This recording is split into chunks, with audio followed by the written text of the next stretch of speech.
గోదా రంగనాథ స్వాముల వారికి ఇష్టమైన ధనుర్మాసం రానే వచ్చింది. ధనుర్మాసంలో తిరుప్పావయి, గోదా రంగనాథుల కళ్యాణం, ముక్కోట ఏకాదశి ఇలాంటి పండగ వాతావరణం అంతా మనకి కనిపిస్తుంది. వాకిట్లో ప్రతిరోజు మనం ముగ్గు అయితే వేసుకుంటాం, కానీ ధనుర్మాసంలో వేసుకున్న ముగ్గులు అయితే చాలా ప్రత్యేకమైన. ధనుర్మాసంలో వేసుకున్న ముగ్గులు మకర సంక్రమణం వరకు మాత్రమే వేసుకుంటాము.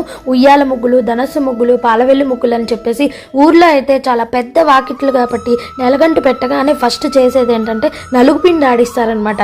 అది ఒంటికి కాదండి, నలుగు పిండితో ముగ్గులు వేస్తారు. కావాలంటే నేను కూడా ఇక్కడ వేసాను చూడండి. రోజుల పాటు మనకి పండగ వాతావరణం అంతా కూడాను వాకిట్లలో కనిపిస్తాయి. సూర్యుడు ధనుసు రాశిలోకి ప్రవేశించినప్పుడు ధనుర్మాసం అనేది మొదలవుతుంది. ఇది మకర సంక్రమణం వరకు ఉంటుంది, అంటే సంక్రాంతి వరకు. సంక్రాంతి అయితే చాలా పెద్ద వాకిలి అనమాట. ఎప్పుడు రంగోలీ కాంపిటీషన్ అయినా కూడా నాకు ప్రైజ్ ఖచ్చితంగా వచ్చేది. మా ఊరు వాళ్ళందరూ అనేవాళ్ళట, మా అమ్మకి మీ అమ్మాయికి మ్యారేజ్ అయిపోయాక మీ వాకిలి పోసిపోయిందని. మీకు ఇలాంటి జ్ఞాపకాలు ఏవైనా ఉన్నాయా? సబ్స్క్రైబ్.